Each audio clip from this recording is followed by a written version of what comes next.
Okay, so we are going to be looking at the rules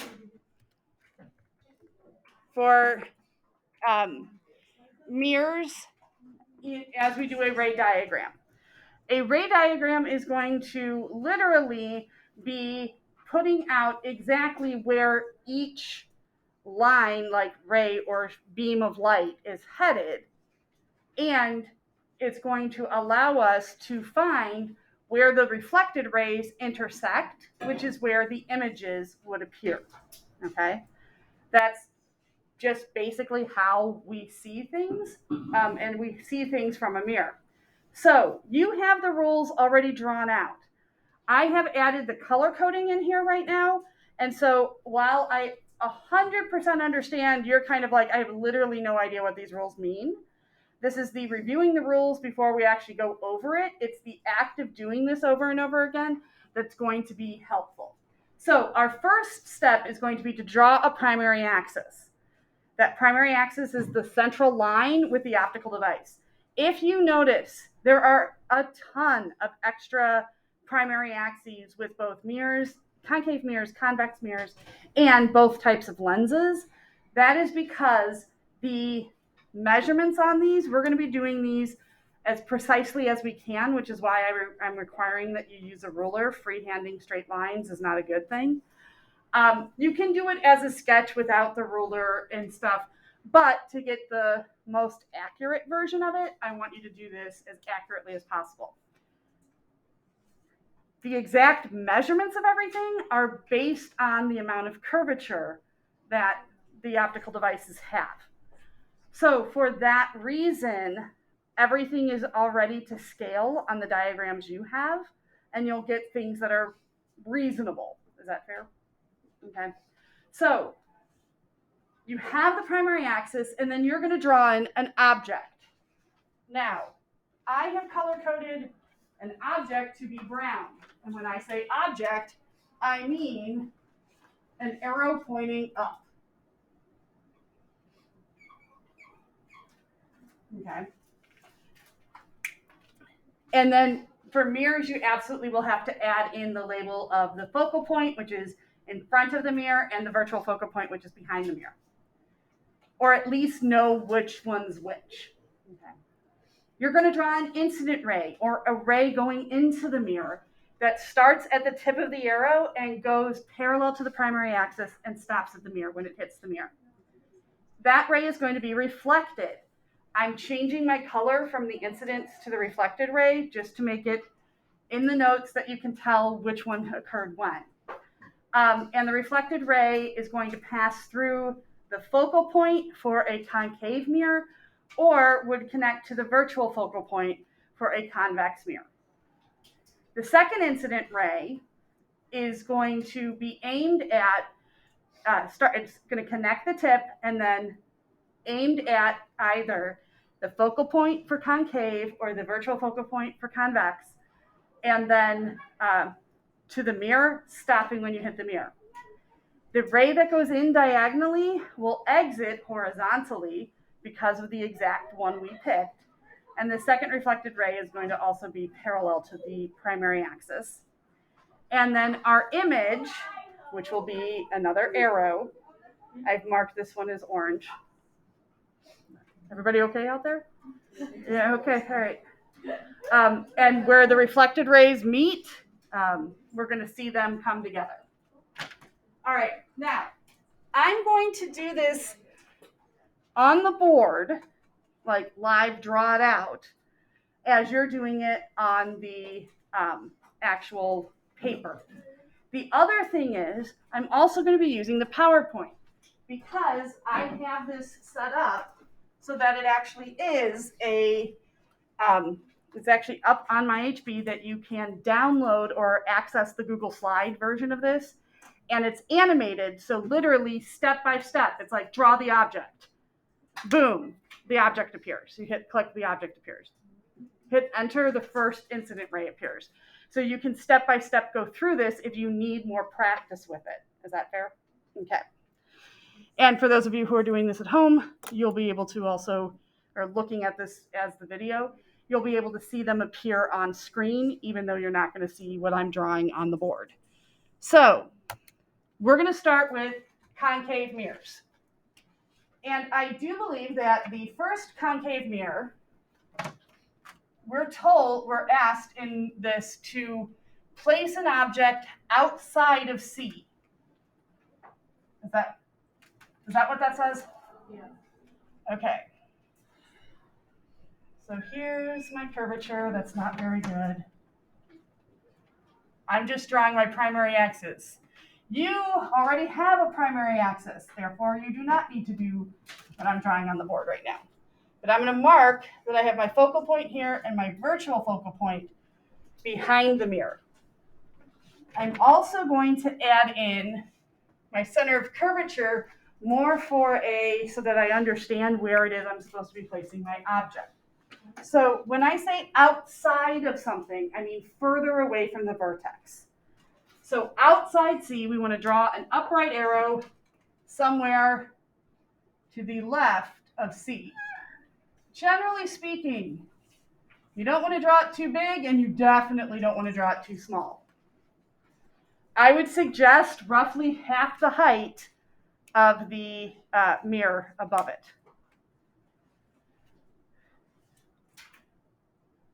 Is that good by everybody? Okay. And so you can see my arrow, my object, showing up on the screen. Now, I am going to take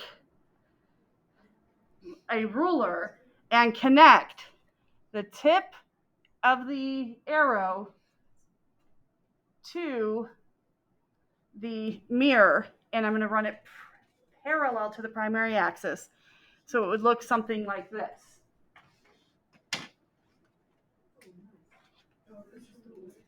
Okay. So this would be my red, for my color coding, this is like red, which is going from the tip of the... This is the incident ray? This is the incident ray, the ray going in. You're going to notice that it has an arrow on it. That arrow is pointing in toward the mirror. I want to make sure that I have an arrow on there because I need to tell people which way is this going. Even if you color code or whatever, the arrow tells you it's a ray. It tells you it's light moving in a specific direction. Okay. Now, do concave mirrors focus or divert, or do they converge or diverge? Do they focus the light or spread it apart? They converge. They bring it together. So the light that comes in parallel to the primary axis is going to be reflected through the focal point. So I'm going to take my ruler and basically aim it at the mirror and the focal point, and then extend my line well past the focal point. But I don't want to extend it behind the mirror. Why? Because the focal point is not. Well, also light doesn't go behind the mirror. So I need to treat this very carefully. I need to think about this very carefully. Technical drawings have a common, consistent way that they are accepted and drawn across lots and lots and lots of teachers, lots of textbooks, so that if you were to draw this, somebody else who isn't at HB would understand. You really do need to pay attention to like not extending things or whatever. Okay. Then, so I have my first incident ray, my first reflected ray. What's the next step? Draw a second incident ray. Now, would you agree technically coming off of this tip, there's like an infinite number of directions that light's coming off of there. We're picking the specific direction that goes through, that connects it to the focal point because it's a concave mirror. So I'm going to line up, I'm lining up the tip with the focal point with the mirror. Okay, wherever along the mirror the angle of the tip and the focal point tell me to go. So to line up the tip and the focal point, it's going to look something, for this one would be something angled downward and will hit the mirror below the primary axis line. And because of the specific angles or the specific rays that I've picked and the angles I've picked to use them with, the one that comes in diagonally is going to do what? Reflect how? What does it say? Second to last step. Extend the reflected rays until they meet. Sorry, one before that. Draw a second reflected ray from the primary axis, starting where the second incident ray contacts the mirror. So parallel to the primary axis. So in this case, that would be horizontal. So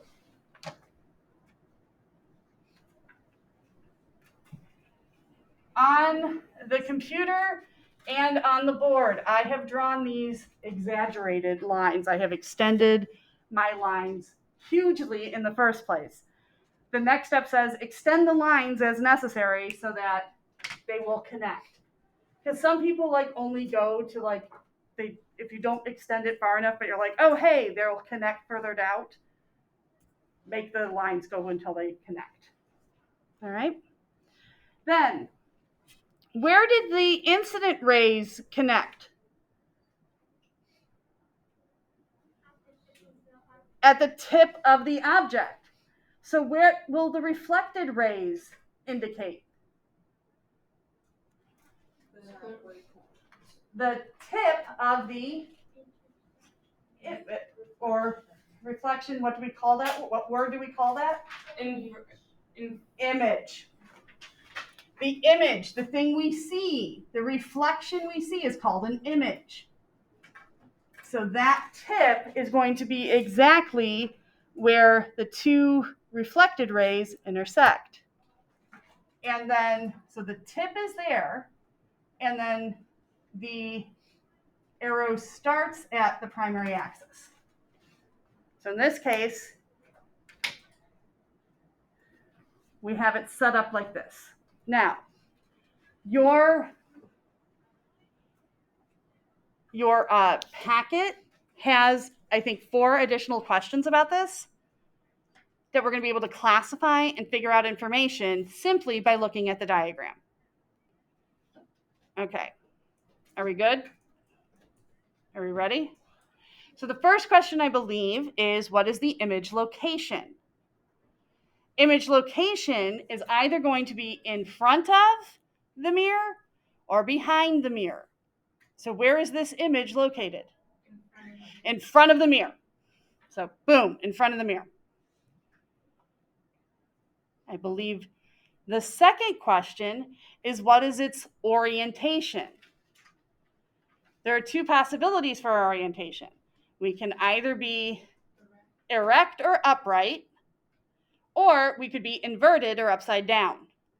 Which way is the image relative to our object? It's inverted, absolutely, or upside down.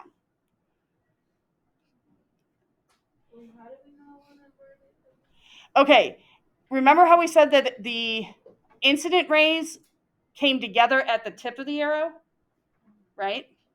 The reflected rays come together at the tip of the image. So the tip of the image is down here, and the arrow has to start at the primary axis and go towards the tip. Does that make sense? So would you agree it's facing, that this arrow is facing down, the image arrow is facing down, and the object arrow is facing up?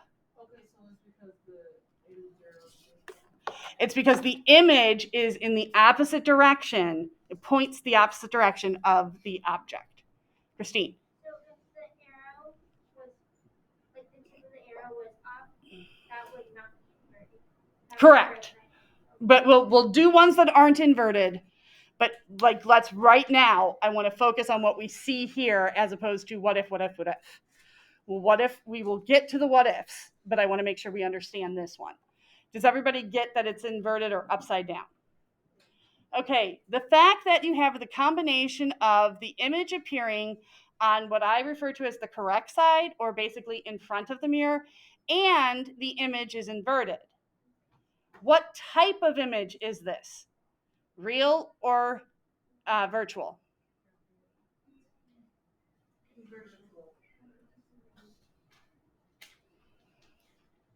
All right, I'm hearing small conversations. I'm hearing people give an answer. We're going to all vote on this.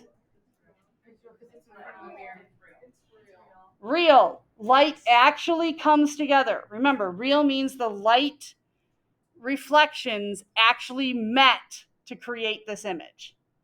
So it's a real image. Real images are inverted. If you see it's upside down, you know it's a real image. Yep. So regardless of how many rays we made from that object tip, it would all converge to that focus. Exactly. Now, there is there's an additional ray, like a third ray people sometimes use.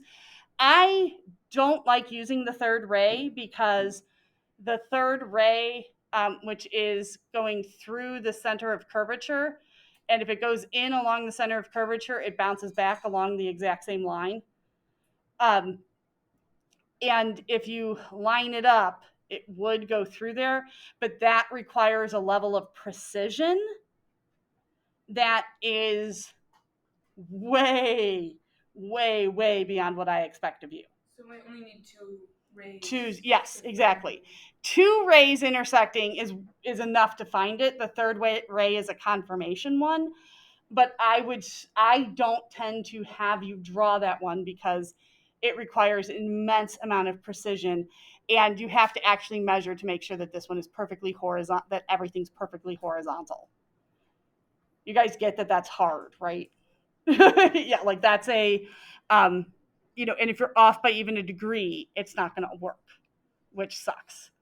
That's why I don't use 3, but it's also where, imprecise drawing can come back to bite you. Okay. Now, if we drew this to absolute perfect scale, we'd be able to actually measure exactly how far away it is and get an answer. We're going to use equations. We're just sketching, but using equations. So we're trying to split the difference between the 2. Okay. We're not looking for absolute precision, but we're looking for pretty decent, technique.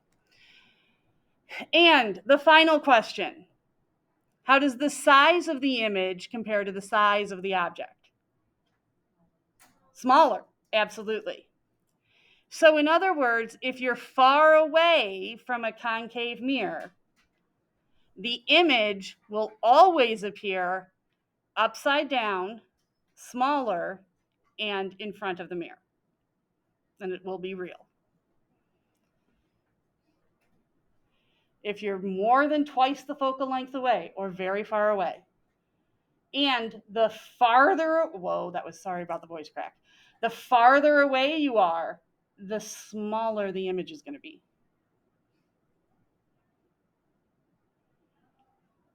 You can have different types of telescopes. Some of them are mirror-based telescopes, and they're called reflective telescopes. You see the stars and whatnot because the light's coming from them, and you see it as a small image, much smaller than the actual object creating it. Okay? So, next up, let us look at, I believe this one is place the object between C and F. Yes? Okay. I got to erase and write this back up here. So can everybody place the object between C and F? My suggestion on this is in the middle or slightly closer to C. The closer to F you are, the more challenging this gets. So let me catch up to you on the board with whoa, that's so bad. And the same length, about half the mirror. always making it about half the height of the optical device tends to allow you to get sizes that are like that you can manage and deal with in drawing. If you make them really tiny, honestly, really tiny gets to be a total pain, because if it's supposed to get smaller and you made it tiny in the first place, I mean, you're just making it really hard on yourself. You guys know what I'm saying, right? Okay. And my experience with the students here at HB is that they tend to like to take less space rather than more space. So they tend to make the objects too small. So about half the height, and honestly, somewhere in the middle is good. Okay. Then, what's the first incident ray we draw in? Parallel to the primary axis. So, you're already picking up, do you guys see that this pattern is just going to like repeat over and over and over again?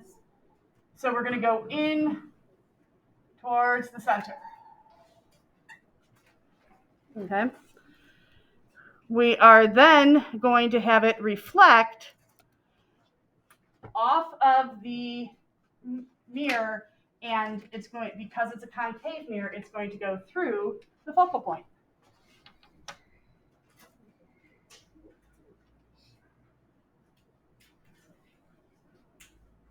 Again, I tend to make my reflections on the long side so they can meet up, but that's up to you. All right. Once we draw the first reflected ray, we're going to need to do the second incident ray, which is going to start at the tip, connect to the focal point, and then connect to the mirror. All right. So it would look something like this.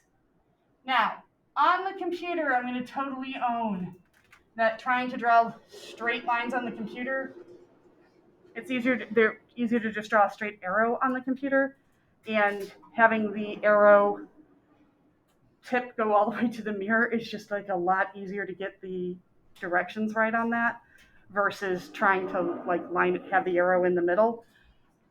But ideally, you're putting the arrows not at the mirror. Okay. Then what comes in diagonally is going to leave horizontally, and we're going to have our second reflected ray parallel to the primary axis horizontally. Okay. And where the two reflected rays meet, what's going to appear there? The image. And what part of the image? The tip of the image. If the tip of the arrow is where the incident ray started, then the tip of the image is where the reflected rays meet. And then we're going to drop a vertical line down from the primary axis in order to connect it to the tip of that image arrow. Now, let's go through the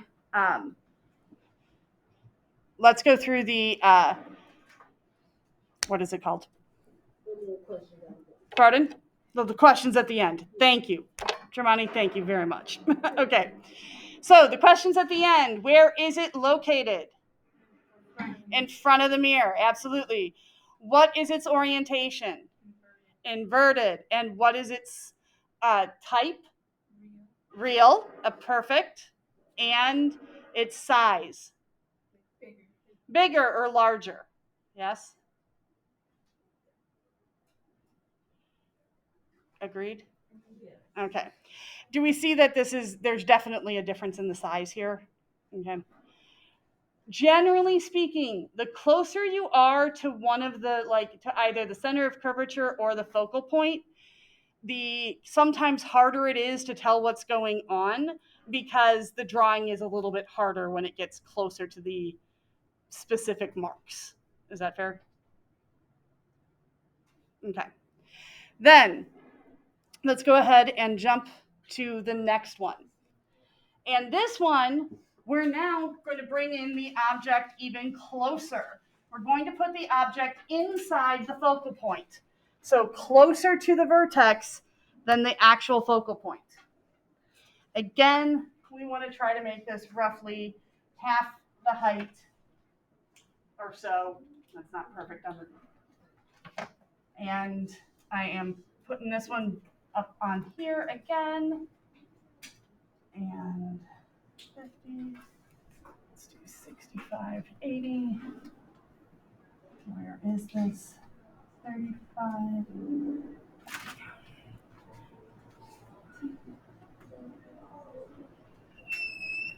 Okay. And I need my object inside my focal length. Okay. Do you guys remember what happened when we got close to the mirror? Do you guys remember that? What happened? You could see, okay, you could see it well. What else happened to its size? Got bigger. What happened to its orientation? It was right side up. Okay. So this one's going to look different. And that's okay. But we're going to start it the exact same way, which is to start our parallel to the primary axis, connecting the tip to the mirror. Where the first incident ray hits the mirror is where the reflected ray begins. And that reflected ray is going to connect to my focal point, F.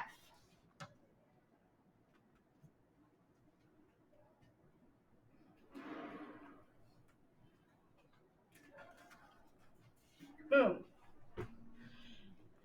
I now have to connect the focal point, the tip, and the mirror. I want you guys to try that right now. Use your ruler, connect the focal point, the tip, and the mirror. Don't draw it in, just connect them right now.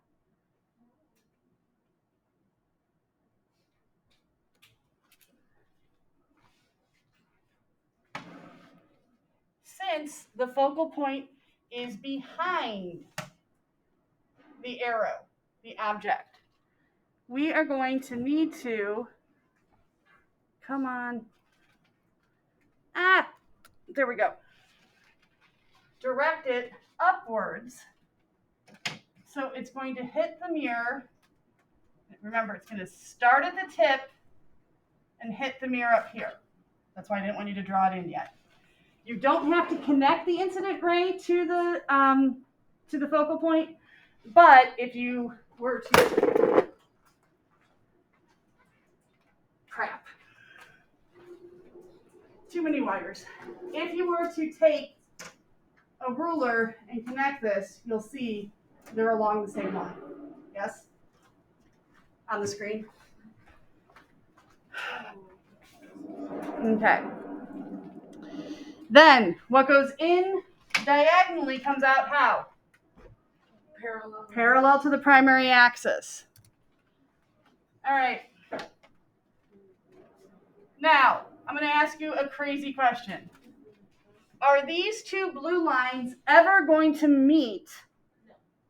No. So this is where extend the line so that they will meet.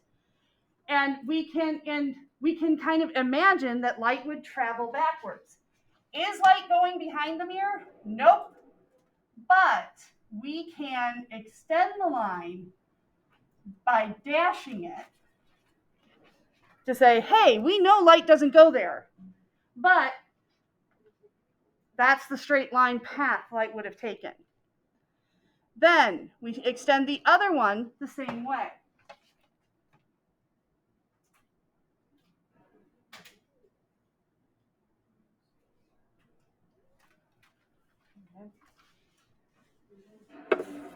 So where the incident rays started at the tip of the object, the reflected rays crossing will show the tip of the image. So in this case, that arrow should be pointing upwards. And the straight line of the arrow starts at the primary axis and connects to the tip.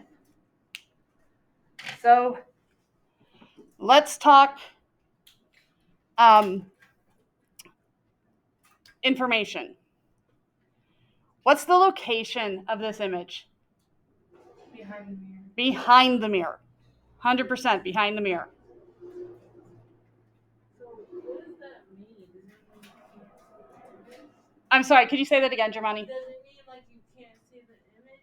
No, you absolutely see the image. This would be when you're looking in the mirror and like the makeup mirror, but it appears to be like larger and it's kind of like mirror you living inside the mirror. It looks like it's inside the mirror. Oh, so it's like you don't see it. Yeah, yeah. Then, what is its orientation? Not inverted. It's erect or upright, either word. If erect makes you giggle too much, just use upright.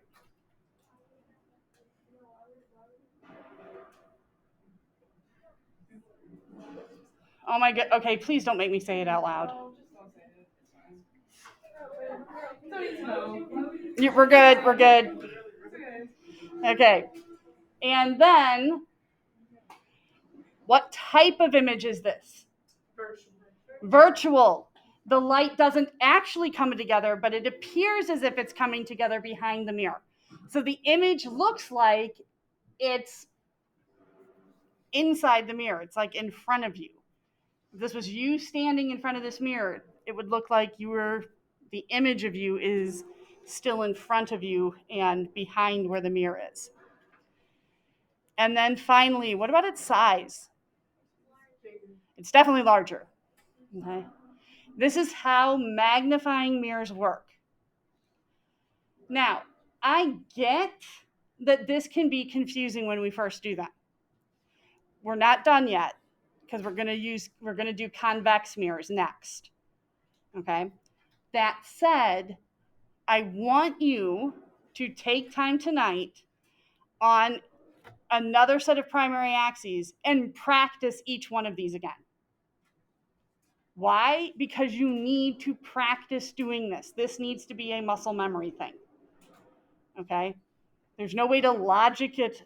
You can't logic your way through this. You have to know the steps and know all of that. Question. So on the test, are we gonna have like Yep. Draw this. both ways? Are we gonna do both ways? Yep. Like look at one, talk about it, and then also draw one. Yeah, you're gonna get information, numbers and stuff. You're gonna do the calculations, and then it's going to be like, choose the appropriate ray diagram or choose the appropriate primary axis and draw the ray diagram associated with this problem. So it's and it's going to if it's a mirror problem, it's literally going to look like this right here that has a concave and a convex, and you have to pick which mirror you think it is and put it in there and get the information that you get. Okay? Christine. Is there, do we, draw our own primary axis? Nope. You should have in the packet, there are pages of primary axes at the end of the notes. Yep. You have tons and tons and tons of them. Feel free to use them to do this, but that way this is definitely something that practice is worth it. Okay. Should we only do the first half, do only 4 since we have to do convex too? We're going to do, I was going to say we're going to do a convex one as well. So I would suggest, and we're going to do this right now, I would suggest that the best thing to do is to repeat all 4 of the ones we're doing today. Now, with convex, you should have seen this yesterday. We mentioned this yesterday. A convex mirror is a diverging mirror, meaning the light is spread out. In a diverging mirror, it can only produce virtual images, and therefore, the ray diagram that you get, no matter where you start the object, the end result is going to end up being exactly the same. The location, the orientation, the type, and the size are all absolutely going to be that 4 combination is the same no matter where you started. The exact value of each will depend on where you started. But as long as we're using a convex mirror, we're always going to have basically the same, information, and it's going to be basically the same diagram.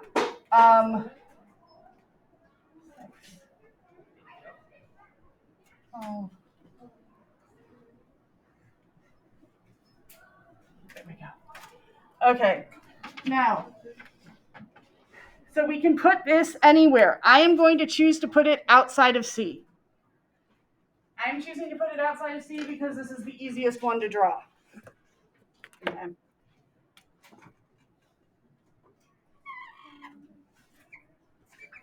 So we're going to start with our object outside C. The first incident ray is literally identical to everything we've done. Okay.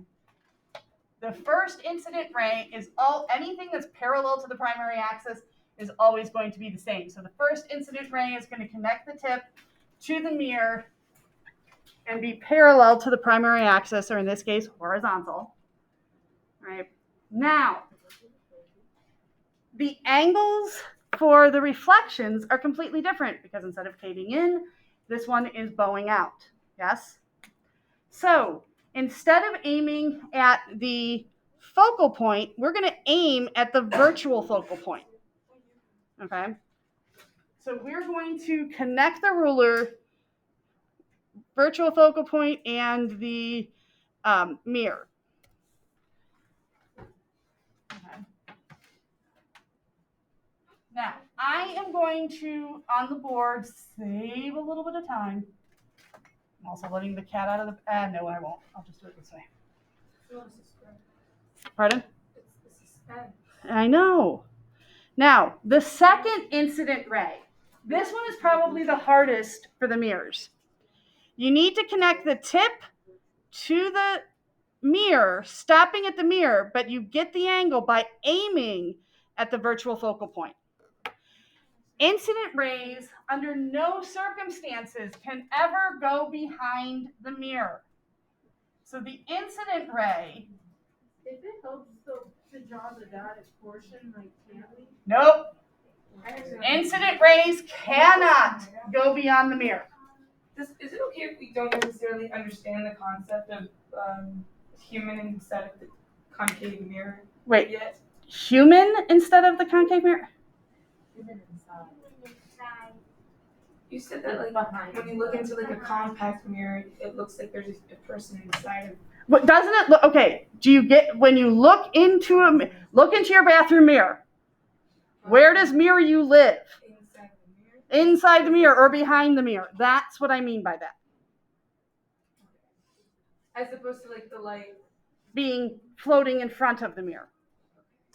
Is that possible? Yes, that's what real images do. Yeah. And that's why I'm like, this is it. It's a little bit weird. It's a little bit funky, but that's what's going on. Okay. Incident rays at no time can ever cross the mirror. That's just a flat out rule we have no control over. Okay. What goes in diagonally is going to come out how? Parallel. Parallel to the primary axis. Where are they going to meet? Behind the mirror, so we're going to need to extend them backwards.